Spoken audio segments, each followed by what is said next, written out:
Hello বন্ধুরা, শিখার সাথে কিছুক্ষণ চ্যানেল থেকে তোমাদের সবাইকে স্বাগত জানাই। তোমরা কাছে দূরে যে যেখানেই আছো সবাই নিশ্চয়ই ভালো আছো। বন্ধুরা, তোমরা জানো যে আমি কলকাতায় কয়েক মাস আগে গেছিলাম তখন বেশ কিছু ভিডিও করেছিলাম। তোমরা অনেক ভিডিও এর মধ্যে দেখেছো। তো আজকে আমি যেটা দেখাবো, এবার আমি কলকাতায় গিয়ে কয়েকটা বাড়িতে নিমন্ত্রণ খেয়েছিলাম। তো মজার ব্যাপার হচ্ছে আমি এর আগে কখনো ঘটি বাড়িতে খাইনি। তো ঘটি এবং বাঙাল তোমরা তো জানো কলকাতার বেশ মজার একটা বিষয়। ঘটি হচ্ছে যারা কলকাতারই আদি লোক, তাদেরকে ঘটি বলা হয়। আর বাঙাল হচ্ছে যারা পূর্ব বাংলার থেকে গিয়ে পশ্চিম বাংলায় পরে সেটেলড হয়েছে। তো ঘটি বাঙালদের এই যে সংমিশ্রণ বেশ মজার একটা ব্যাপার। বন্ধুরা, আজকে তোমাদের প্রথমেই আমি যে পরিবারের সাথে পরিচয় করিয়ে দিব সেটা হচ্ছে আমার মেয়ে নন্দিতার বন্ধু অহনের পরিবার। এখানে অদীপ্তা এবং সোহিনী চমৎকার একটি ফ্যামিলি বা চমৎকার দম্পতি। ভীষণ ভালো লেগেছিল ওদের বাড়িতে যাবার পরে। ওদের যে উষ্ণ আতিথেয়তা সত্যি আমাদের খুব মুগ্ধ করেছে। ওদের বাড়িটা হচ্ছে বালিগঞ্জের ডোভাল লেনে। এই ডোভাল লেনের কথা আমি অনেক পড়েছিলাম বইতে, কখনো যাওয়া হয়নি। তো এবার এখানে গেলাম। খুব সুন্দর বাড়িটা, খুব পরিচ্ছন্ন, সুন্দর করে সাজানো। চলো তাহলে ঘুরে দেখা যাক।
আমরা শুনে শুনে হয় না একটা, তারপর তো দেখলাম না। আর আমি জানি না ওই সময় তোমরা ওইগুলো শুনেছো কিনা, যখন কোভিড হয়েছিল অহন ওর বাড়ির সামনে চা খেত আর নন্দিতা ওর বাড়ি থেকে বেরিয়ে চা খেত রাস্তাটার মাঝখানে।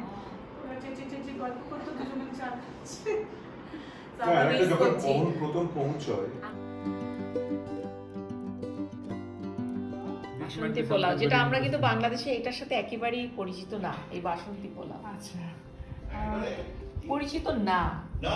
না, আমরা কিন্তু এই হলুদ পোলাও জিনিসটা কখনোই খাই না, ঢাকায় জানি না। ঢাকায় আমি সাদা। সবার থেকে আমাকে ইন্টারপ্রিটেশন আচ্ছা, হয়েছে এটা হচ্ছে যে কোন পোলাও চাও। শিঙড়ি মালাই, হুম। এখানে হচ্ছে মোচার চপ, মাংসের চপ, Wow. আর এটা হচ্ছে চিকেন দো পেঁয়াজা, আচ্ছা। আর এটা মেথি পরোটা। আচ্ছা, ওয়াও, দারুণ দারুণ সব আইটেম। এটা বলো সালাদ। এটা স্যালাড। এটা নিশ্চয়ই অদিত্যা বানিয়েছে। এই, আমি লাস্ট কিচেনে ঢুকেছি ভুবনেশ্বরে। আপনাদের ভিডিও একসাথে করা হয়নি, সৈনিক একটু যাও এই সাইডে। অদিত একটা ছবি তুলতে হবে, because I have to send it to টুকু পিসি যে আজকে আমরা কি খাচ্ছি। না, এটা আসলেই খুব ভালো লাগছে সত্যি, খুব কোজি এনভায়রনমেন্ট। দারুণ মজার মজার খাবার ছিল এখানে, সত্যি খুব ভালো লেগেছে সব কিছু মিলিয়ে, অসাধারণ। এবং লাস্টে যেটা ছিল বন্ধুরা ডেজার্ট, সেটা দেখাতে পারলাম না তোমাদের, গুড়ের রসগোল্লা এবং মিহিদানা, দারুণ টেস্টি, আমার ভীষণ ভালো লেগেছে। বন্ধুরা, এবার কলকাতায় এসে আমি প্রথম যে বাড়িটিতে গেছিলাম সেটা হচ্ছে সায়ন্তিকা গৌরবদের বাড়ি। গৌরব আমাদের ছোট ভাইয়ের মতন, ও ব্যাংককেই থাকে। সায়ন্তিকাও আগে ছিল, এখন ওদের পরিবারে নতুন সদস্য, ওদের কন্যা সন্তান জন্ম হওয়ার কারণে সায়ন্তিকা এখন বেশিরভাগ সময় কলকাতায় থাকে। তো ওদের বাড়ি হচ্ছে লেক গার্ডেনে, খুবই সুন্দর পরিবেশ এবং ওদের বাড়িটা খুব সুন্দর জায়গায়। আমরা এর আগেও গেছি, খুবই ভালো লেগেছে। তো এবার চলো তোমাদের সাথে নিয়ে যাচ্ছি সায়ন্তিকা এবং গৌরবদের বাড়ি। আর হ্যাঁ, আমাদের সাথে পুরোটা সময় জুড়ে থাকবে গৌরীশা, আমাদের ছোট্ট সোনামণিটা।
তার চোখ কিন্তু আমার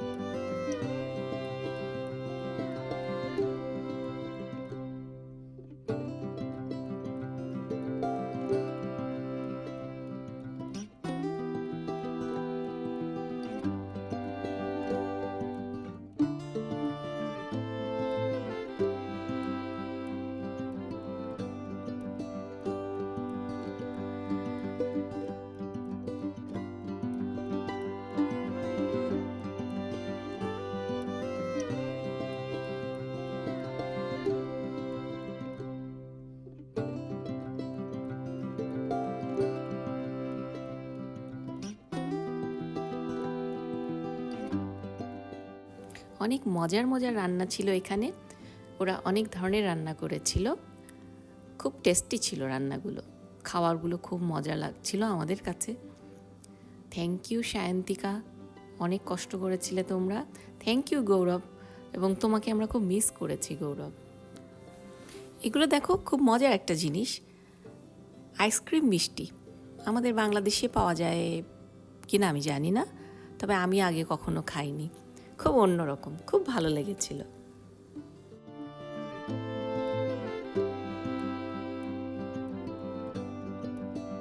ওয়াও, এটা কি জিনিস? দেখো খুলে দেখো কেমন লাগছে। Thank you. বন্ধুরা, এখন আমরা যে বাড়িটিতে যাব সেটা হচ্ছে নর্থ ক্যালকাটার, মানে পুরনো কলকাতার। সেই আমরা, বিশেষ করে আমি বইতে যে জায়গাগুলোর কথা খুব পড়েছি, সব সেই জায়গাগুলোর সামনে দিয়ে আমি যাচ্ছি এবং আমার যে কি ভালো লাগছিল যে বইতে সেই গিরিশ পার্ক, মানিকতলা, তারপরে আরও অনেক অনেক নাম, এখন আমি সেগুলো অতটা মনেও করতে পারছি না, কিন্তু বইয়ে পড়া সেই পরিচিত নামগুলি আমার সামনে দিয়ে যাচ্ছে। আমার ভীষণ ভালো লেগেছে। দেখো শিয়ালদা স্টেশন, দারুণ একটা অনুভূতি। তো এখন আমরা যে বাড়িটিতে যাচ্ছি সেটা হচ্ছে পণ্ডিত নিতাই ঠাকুরমশাইয়ের বাড়ি। উনি আমাদের ব্যাংককে অনেক বছর ধরে আসছেন এখানে দুর্গাপূজা করার জন্য। তো আজকে আমরা সেই বাড়িতে নিমন্ত্রণ খেতে যাচ্ছি। এবং এই মজার ব্যাপার হচ্ছে, এই ঠাকুরমশাইরা হচ্ছেন একেবারেই ঘটি।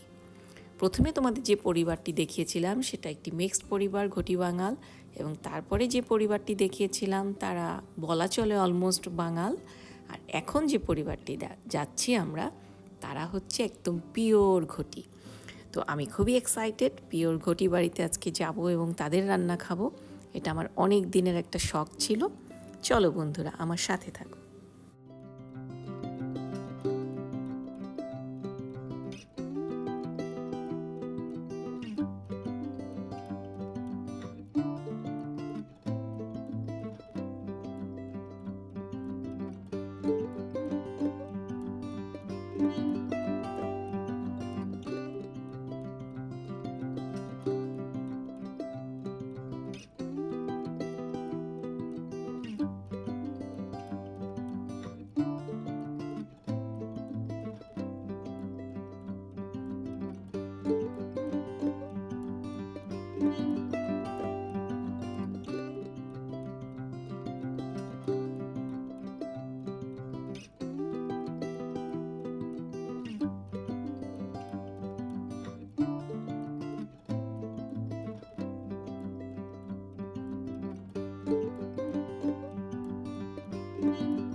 কলকাতা শহরে শ্বেত অপরাজিতা গাছ খুব রেয়ার।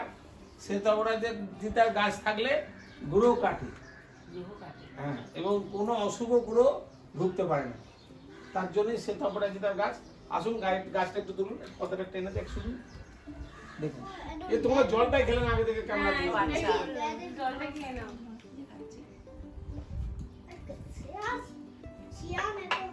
আজকে আমরা এখানে মধ্যাহ্ন ভোজন করবো, তাই না? হ্যাঁ, ঠাকুর বাড়িতে। ঠাকুর বাড়িতে ঈশ্বরের কৃপায় আপনারা ভোজন করবেন। তাতে আমরা খুব আনন্দিত হব। এবং এখানে যা আজ পর্যন্ত 47 বছর পুজো এবং জ্যোতিষীতে যে কটা মানে কনফারেন্সে গেছি, বিভিন্ন রকম মোমেন্টো বা এসব পেয়েছি, তার 4 আনা ভাগ এখানে আছে। আচ্ছা, দেখলাম, হ্যাঁ, মিরাকেল, তারপরে রান্নাঘর উপরেরটা, রান্না বান্নাও করে আসছে, হ্যাঁ। আমাদেরকে খাওয়ালেন না রান্না করে। রান্নাঘর। এদিকে চলে আসুন 2 নম্বর 1, বৌমা শ্বশুর রচনার সাথে। হ্যাঁ,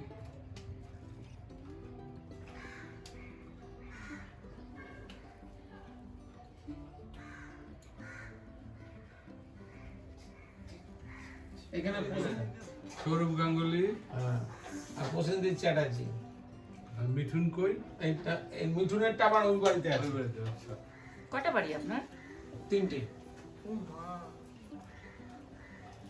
ঘটি বাড়ি খাওয়া কিন্তু স্টার্ট হলো। আচ্ছা, ঘটি মানি নাকি পোস্ত, ঘটি মানি হচ্ছে মিষ্টি, তারপরে কি ঘটি মানি কি? ওই যে চিংড়ি, এই যে ইচড় চিংড়ি। হ্যাঁ, ঘটি মানে ভাতে মাছে ভাতে বন্ধুরা, খাওয়াটা একটু মিষ্টি টেস্টের হলেও রান্না কিন্তু বেশ সুস্বাদু ছিল। ঠাকুরমশাইয়ের স্ত্রী খুব যত্ন নিয়ে করেছেন এবং সত্যি রান্না খুব ভালো। ওনাদেরকে ধন্যবাদ দিয়ে ছোট করব না। প্রার্থনা করি ওনারা যেন ভালো থাকেন, সবসময় সুস্থ থাকেন, সবাইকে নিয়ে আনন্দ থাকেন। ঠাকুরমশাই, তার স্ত্রী, তার ছেলের বউ সত্যি আমাদের অনেক যত্ন করেছেন। থ্যাংক ইউ ঠাকুরমশাই। আপনি আবার ব্যাংককে আসবেন, আমরা সবাই মিলে আবার আনন্দ করবো দুর্গাপূজার সময়। কষ্ট করে কাঁচা লঙ্কা তো বন্ধুরা, আমি তো খাবার এই ছিল পোকায় দেবো না, আমার ডালের ঘটি মধ্যে বাঙালির রেখে কাহিনী। আশা করি তোমাদের এই যে কিছুটা অন্নপূর্ণা, হলেও ভালো তাই না? লেগেছে। আমার তো বেশ অন্যরকম একটা অনুভূতি ছিল। তো তোমরা সবাই ভালো থেকো, তোমাদের সাথে দেখা হবে খুব শীঘ্রই।